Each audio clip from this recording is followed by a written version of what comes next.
All right. We're gonna talk about Zindagi Na Milegi Dobara.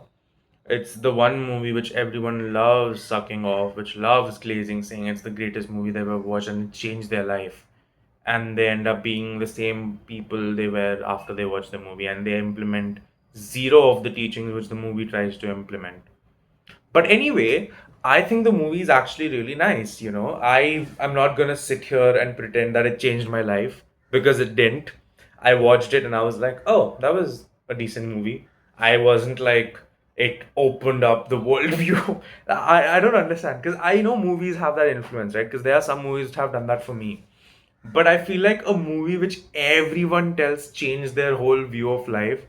I watched it, and that's the sad part. I watched it with that expectation, and I watched it, and I was like, "Oh, okay." I mean, it was a good film. I love the messaging of the film. I don't feel like a different person. I didn't suddenly wake up the next day and feel like, "Wow, life is so beautiful now."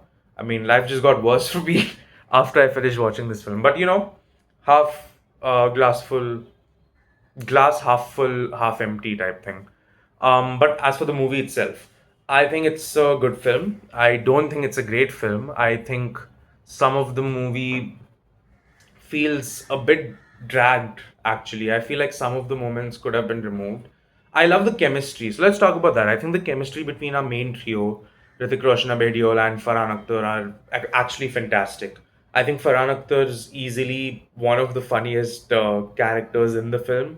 I think Abhay Deol and Hrithik Roshan, like, it's just such good chemistry between the three of them about when they first meet and how things are a bit tense between them, and then eventually they all loosen up. I think Katrina Kaif's character is absolutely unnecessary in the film, and that's gonna be one of the reasons I'm gonna complain about why I don't even think this movie is like a 4 out of 5. Katrina Kaif's character literally exists.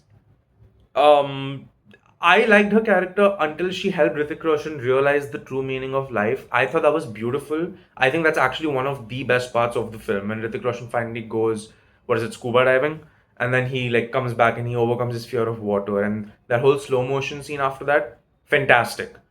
And then they made her a romantic interest, and that's when the movie kind of becomes, oh right, you're considering Hrithik Roshan and Katrina Kaif as the power couple to sell this film, which really is annoying for me.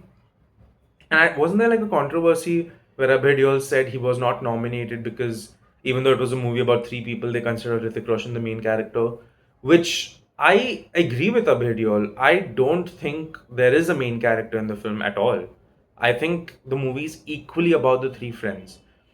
But I'm also going to deduct more points because even though Abhay Deol says that, the movie doesn't really like. I think the least amount of time given for character development is Abhay Deol's character. It's given at the end of the film, and it's just it feels like, oh fuck, we did like these big character arcs for our other two characters, which is Hrithik Roshan and Farhan Akhtar, but now we have to do like a character arc for a third character, which is Abhay Deol, and the movie kind of runs out of time at that point, which is why I wouldn't necessarily say they're all on equal footing because it does feel like I would again. There's no main character, but it does feel like the other two, Farhan Akhtar and Hrithik Roshan's character, get much more meat to their character arcs as compared to Abhay Deol, right?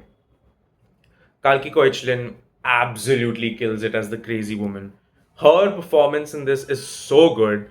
I love her performance as this. Like her performance in this whole film is so perfect. You can feel her presence crawling over your skin when you're watching it. And people like that do exist. They do, and they don't realize that they are like that character or they've not watched the film. It's fantastic. I think she does an amazing job of portraying the crazy woman character. And I would like to say honorable mention or shout out to Nasiruddin Shah, who plays, spoilers alert, he plays Farhan Akhtar's dad in the film, Nasiruddin Shah.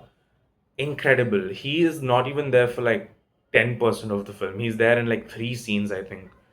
And he is such an important character for Farhan Akhtar's whole character arc, and his performance is so subtle throughout, and it just brings home the point of Farhan Akhtar's whole character motivation and his arc. Like this movie has some really good, satisfying endings to character arcs. Like Hrithik Roshan's is a much more simpler. I think Farhan Akhtar's is much more deeper. I think his whole start to end character arc is fantastic. And I would argue the best part of the movie, for me at least. Like his whole realization, the whole little poems in the middle, which I think is written by Javed Akhtar, of him narrating it and him saying sorry, and that, like, that being the penultimate finale for his arc of him saying sorry, like, from his heart to Hrithik Roshan. It's beautiful. It's such a fantastic thing. And then the rest of the movie is good as well, I guess. Like the whole Hrithik Roshan and Katrina Kaif romances, whatever. The whole Abediol character arc kind of ends on a sappy note where it's like, okay, cool, you know. So yeah, I think that's my main complaint of the film is, and I think this is what's happening, right? I think the highs are so high in this film that people just assume it's a fantastic film. Like, I don't get it. Like, people who are watching the movie seriously, because I feel like a lot of people just watched it because Hrithik Roshan. To be honest, fair. I mean, have you looked at him in this film? Oh my god. But yeah, like, I feel like most people, they're either blinded by nostalgia, they don't know how to implement anything the movie actually tells them to do because they're still living sad lives. Because guess what? Life's not a movie. So it's good to like escape to a fantasy land. But also, I think a lot of people just look at the good parts of the film as like the best parts of the film and they just don't think about the rest of the movie at all.